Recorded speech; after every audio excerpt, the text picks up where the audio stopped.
हर update देने की कोशिश करूँगा। तो अभी जो इनिशियल एक रिपोर्ट आई है उसके बारे में मैं आपको कुछ जानकारी देना चाहता हूँ, जो आपको शायद मीडिया वगैरह में नहीं मिलेगा, लेकिन मैं आपको इसके तह तक जाने की कोशिश करता हूँ। जो आखिर दुर्घटना क्यों हुई वो तो है ही सवाल, और ये एक्चुअल अभी तक बहुत सारे लोगों को नहीं पता है कि एक्चुअली हुआ क्या था, कैसे इतनी सारी ट्रेन एक साथ टकरा गई और इतना भीषण दुर्घटना हो गया। अभी तक मैं बता दूं, ये अभी तक जो चल रहा है, जितने कैजुअल्टी आ रहे हैं, ये भारत के इतिहास का दूसरा सबसे बड़ा दुर्घटना है। तो उस बारे में हम चर्चा करेंगे, लेकिन उससे पहले मैं आपको कुछ चीज़ें बता देता हूँ कि ये दुर्घटना हुआ कैसे। देखिए, एक बहानगा बाजार रेलवे स्टेशन है, छोटा सा रेलवे स्टेशन है, बालेश्वर से करीब 26 किलोमीटर दूर है, और मेन लाइन है, वो स्टेशन बीच में है, एक उसके बगल से मेन लाइन है, एक दूसरे साइड से मेन लाइन है, दोनों मेन लाइन पे ग्रीन सिग्नल दिया हुआ था फुल। अब ग्रीन सिग्नल का मतलब है वो जो रूट भी है वो 130 125 के एमपीएच के स्पीड वाली रूट है।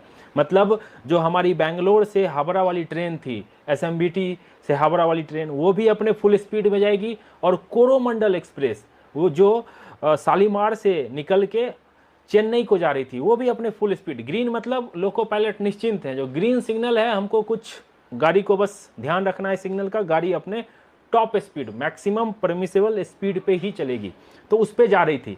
और उसके बाजू वाले लूप लाइन में जिधर से कोरोमंडल एक्सप्रेस आ रही थी और एक तरफ से एसएमबीटी हावड़ा वाली ट्रेन आ रही थी, दोनों के साइड वाले लाइन पे मालगाड़ी खड़ी थी, जैसा आप इस इमेज में देख सकते हैं। इस इमेज में देखो, डबल WAG9 लोकोमोटिव के साथ एक बॉक्सन टाइप वाली मालगाड़ी खड़ी है। उसके बाद इसके बगल में देखिए एक जो कोयले से लदी, कोयले से लोडेड एक गाड़ी खड़ी है। अब होता क्या है, दोनों थ्रू सिग्नल था, मेन अप और डाउन दोनों लाइन का। कोरोमंडल एक्सप्रेस फुल स्पीड में, मतलब अपने स्पीड में आ रही है, लोको पायलट सिग्नल को देख रहे हैं, और हुआ ये, वो मेन लाइन जाने की बजाय कोरोमंडल एक्सप्रेस लूप लाइन पे डाइवर्ट हो गई। लूप लाइन पे, चूंकि कहा जा रहा है इनिशियल रिपोर्ट में कि वो जो पॉइंट चेंजिंग था, जैसे जहां से पटरी चेंज होती है, जब पैनल से स्विच दबाया जाता है तो पटरी ट्रैक चेंज हो जाता है, और वो दिखाता भी है ट्रैक चेंज हो गई, अब अभी गाड़ी इस डायरेक्शन में जाएगी। तो हुआ वही, सिग्नल ग्रीन है, लोको पायलट को पता है, स्टेशन मास्टर को पता है, सबको पता है गाड़ी सामने सीधा ही जाएगी, कुछ भी प्रॉब्लम नहीं है।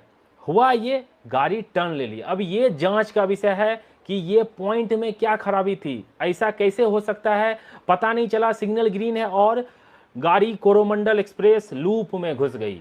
कोरोमंडल एक्सप्रेस लूप में घुसी, और जो माल गाड़ी खड़ी थी कोयले से लदी हुई, देख सकते हो उसका जो लोकोमोटिव है संतरागाछी का 37334, ये उसके ऊपर कैसे लग रहा है जैसे लैंड होके उसके ऊपर आ गया।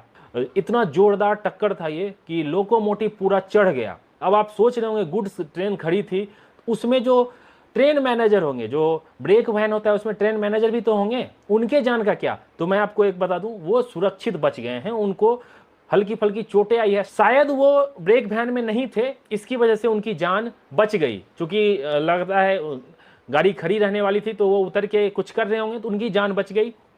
दूसरे साइड जो बॉक्सन वाली थी, अब देखिए टक्कर मारी, इसके ऊपर मालगाड़ी के ऊपर जो कोयले से लदी हुई थी उस पर चढ़ गई।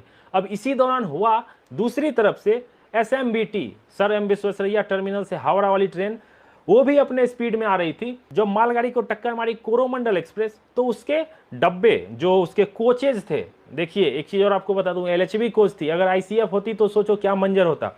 वो दूसरी वाली लाइन पे आके बीच में आ गई, एल शेप में देख सकते हैं आप, ये ड्रोन व्यू देखिए, ये इमेज आपको टॉप व्यू से देखने को पता चलेगा, बीच में आ गई। और जो एसएमबीटी आ रही थी वो सामने से, वो जो कोच आ गई थी सामने से, उस पर टक्कर मार दी। अब जो कोरोमंडल के हैं उसके 21 कोच डिरेल हो गए, 7 कोच, जैसा मैंने आपको पिछले वीडियो में भी बताया था, बुरी तरह से क्षतिग्रस्त हो गया।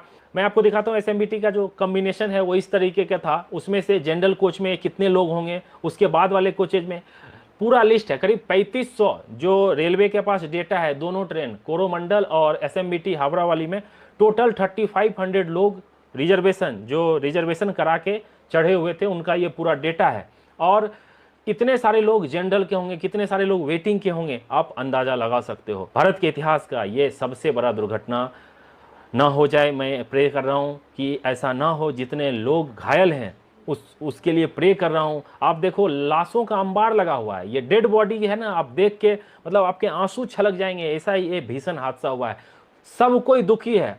इस दुर्घटना का अंदाजा इस बात से लगा सकते हो कि प्रधानमंत्री तक को वहां पहुंचना पड़ गया है। चौपर से पीएम नरेंद्र मोदी वहां घटनास्थल पर पहुंचे हैं, रेल मिनिस्टर सुबह सुबह पहुंचे हुए हैं। हर कोई, चाहे ओपोजिशन हो या जो भी हो, सब कोई इस दुर्घटना से काफी दुखी है और उसके फैमिली के लिए मतलब संवेदनाएं व्यक्त कर रहा है, लेकिन उनकी जान को कोई नहीं लौट।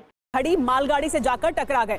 टकराने के बाद जो डिब्बे थे वो इधर उधर जाकर गिरे, लेकिन पीछे से फिर दूसरी ट्रेन आई दुरंतो और वो इन डिब्बों से टकरा गई। इस तरह से 3 ट्रेनें आपस में टकराई। एनिमेशन की मदद से आपको समझाने की कोशिश की जा रही है कि किस तरीके से हुआ ये रेल हादसा। हालांकि इसके लिए उच्च स्तरीय जांच कमेटी का गठन भी कर दिया गया है। बालासोर रेल दुर्घटना के बाद एक ही परिवार के 3 सदस्य सुरक्षित अपने घर लौटे। सुनिए कैसे परिवार के लोगों की आंखों के आगे मौत का मंजर गुजरा।